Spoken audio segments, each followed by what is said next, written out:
We have been brainwashed over 50 years to think that only PAP has a solution for the nation. And you know it's not true. And in the 50 years, they've controlled People's Association, NTUC, the media, and to some extent, we all know the civil service is very much aligned with the PAP.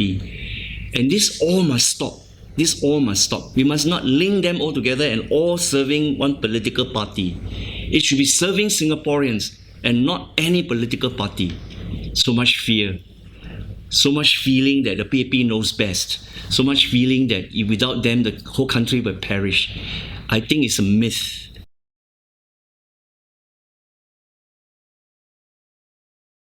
The problem with the current ruling party is it is growth at all costs. In fact, the Prime Minister himself coined the term growth maximization. So it's economic growth, economic growth, economic growth. Growing the wealth, growing the reserves. But there is very little in terms of social welfare, social safety network spending. It's in such a way that Singaporeans don't feel that they have been looked after well by this government. Take CPF, for example. The minimum sum keeps going up, and then there's this reluctance on the part of the government to give back to Singaporeans their CPF. Actually, CPF is their money, and they keep finding reasons, giving excuses. One of the main excuses is that if we give you the lump sum, you won't be able to spend it prudently and wisely, and so you keep it with us, and then we would give you X amount every month, so that at least your retirement plan is taken care of by the government. Their reasoning is that they have the welfare of the people at heart to not return the money. So what would you counter to that? Like, do you feel that the people can be trusted with their money, and how about those who really can't? What would you recommend?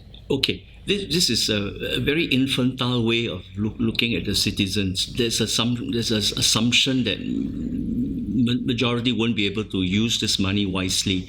Take, for example, we have 2 casinos in Singapore, and quite clearly, not everybody is a gambler. We have 7-Eleven selling alcohol. Not everybody is an alcoholic.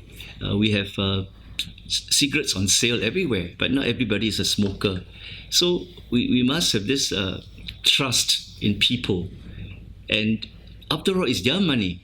And at 55, if they are allowed to have a say in the use of their money, I don't see anything wrong with it. Sing's first tagline and its name itself, Singaporeans First, can be construed by some to be xenophobic. Yes. What do you think of the term xenophobic, and what do you think? Do you think Sing First carries any kind of xenophobic definition? Xenophobia, if you look carefully, is defined as phobia towards foreigners.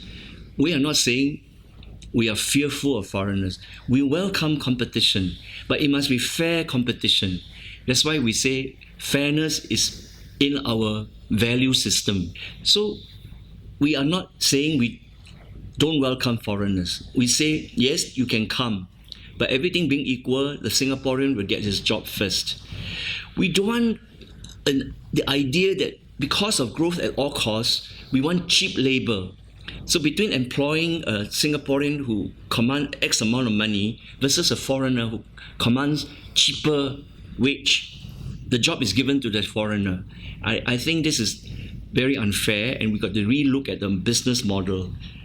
We must encourage more more local companies to consider Singaporean first. We feel very insecure.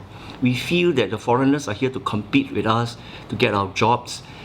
And the sense of security, the sense of feeling proud to be a Singaporean, I'm afraid has been diluted over the last 10 years.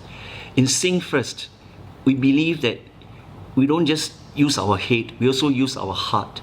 So our motto is, we think with our heart. The PAP is they think with their brain. It's thinking and thinking. Ours is thinking and feeling. We say that thinking, yes, important. Feeling is equally important. So our logo is, the round shape is the head. The heart is in the middle. So we think with our heart. And our vision is very clear. We want a fair society. We want to have strong families and esteemed people. At the moment, I'm afraid with this constant emphasis on growth at all costs, Singaporeans are feeling that foreigners are here to compete with them. They don't feel secure as Singaporeans anymore. We have heard many stories of Singaporeans who have gone abroad to study. They have come back with qualification, master's degree, PhDs, and they're having difficulties getting a job. Some have to wait months. Some even until now don't still get a job. So something is fundamentally wrong. We need to shift it, and we need to have the focus on Singaporeans. I was chairman of Punggol Community Club Management Committee. I was assisting an MP, and a BAP MP for 15 over years. I was a grassroots leader.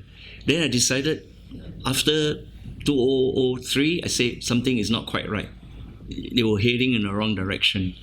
Now in 2011, I did say that I'm in to pave the way to create some semblance of genuine democracy, to encourage people to come forward and participate in politics, and not to be afraid, because fear is very much a factor in Singapore. After 50 years of nation building, we may be a first world nation in economics, but certainly not a first world nation in politics.